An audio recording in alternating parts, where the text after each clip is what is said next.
আজকে আপনাদের সাথে আমার আরও একটি ডেইলি ব্লগ শেয়ার করব। আজকে ঘুম থেকে কেন জানি না একটু লেট করে উঠে ফেলেছি, তাই ভাবলাম কেননা আপনাদেরকে একটু দেখাই। অলমোস্ট এখানে কিন্তু 9টার মতো বেজে গিয়েছে, তবে অন্যদিন আমার ঘুম থেকে উঠতে এতটাও লেট হয় না। যাই হোক, তারপরে উঠে আমি ফ্রেশ হতে চলে যাই। এখানে আমার ছোট বোন আর আমার জন্য ব্রাশ নিয়ে বাহিরে আসলাম। অ্যান্ড ফ্রেশ হয়ে আমার প্রথম কাজই সকালের ব্রেকফাস্ট বানানো। আমার কাছে না অলওয়েজ ডিম পোচ খেতে অনেক বেশি ভালো লাগে। তো দুই বোন যেহেতু সকালের ব্রেকফাস্ট করব, তাই 2টা ডিম নিয়ে নিলাম। দেন আমি চুলাটা অন করে দিয়েছি আর সামান্য একটু তেল দিয়ে দিব। আমার কাছে ডিম পোচ করতে না একটু ভালো লাগে, আর আমি ডিম পোচ করতে গেলে না আসলে তেলের অনুমানটা একটু বুঝতে পারি না যে কতটুক দিলে ভালো হবে। আমার আম্মু তো এটার জন্য আমাকে অনেক বেশি বকা দেয়। আমি মাঝে মাঝে তেলটা একটু বেশি দিয়ে ফেলি। ভিডিওর মাঝখানে আপনাদেরকে একটু বলে রাখি, আপনারা কি কোথা থেকে আমার ভিডিওটা দেখছেন আমি জানি না, তবে যারাই দেখেন না কেন প্লিজ আমাকে কমেন্ট করে জানাবেন। আর আমার ভিডিওগুলো ভালো লাগলে অবশ্যই আমার পাশে থাকবেন। বাই দ্য ওয়ে,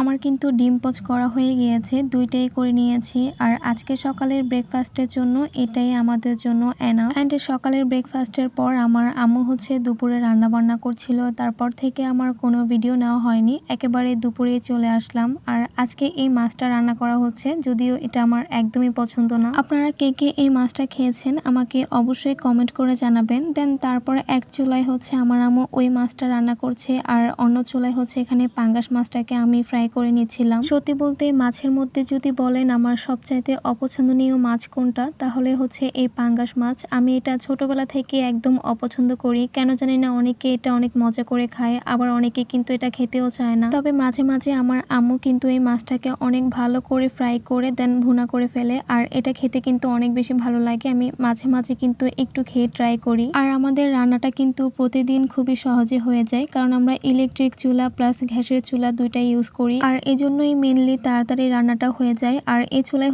আমার আম্মু মাছ ফ্রাই করছিল, আবার অন্য চুলায় এখন তরকারি বসাচ্ছে, মানে পাঙ্গাস মাছ দিয়ে কলা দিয়ে আজকে রান্না করবে। দেন এখানে আমার আম্মু মশলাটাকে খুবই সুন্দর করে কষিয়ে নিচ্ছে। আসলে সত্যি বলতে আমার আম্মু যখনই কিছু রান্না করে তখন আমার আম্মুর পাশে দাঁড়িয়ে দাঁড়িয়ে আমি দেখি, মানে ভিডিও করি, পাশাপাশি দেখাও হয়ে যায়। আর আমি না সেম ভাবে একদম আম্মুর মতো পরে ট্রাই করি, আর আম্মু কিন্তু অনেক প্রশংসা করে খেয়ে। আমার আম্মুর এই জিনিসটা আমার অনেক বেশি ভালো লাগে। আমি যখনই কিছু রান্না করি তখন মজা না হলেও বলবে যে মজা হয়েছে, আর মজা হলেও বলবে যে মজা হয়েছে। তার শুধু একটাই কথা, করতে করতে একদিন ভালো করে হয়ে যাবে। আর এটা শোনার পর না আমার অনেক বেশি ভালো লাগে। তবে আমি যে তরকারি রান্না করতে পারি না তা কিন্তু একদমই না, আমি রান্না করি, তবে মাঝে মাঝে হয়তো বা একটু খারাপ ভালো হয়ে থাকে। বাই দ্য ওয়ে, এখানে আমার আম্মু তরকারিটা কষাতে দেয়, আর কষানো হয়ে গেলে মাছ ফ্রাই দিয়ে ঝোল দিয়ে তারপর আম্মু তরকারিটা নামিয়ে ফেলে। আজকে কিন্তু 3-4 রকমের ভর্তাও করা হয়েছে। এখানে কাঁঠালের বিচির ভর্তা, আলুর ভর্তা প্লাস বাদামের ভর্তা, যেটা কিনা আমার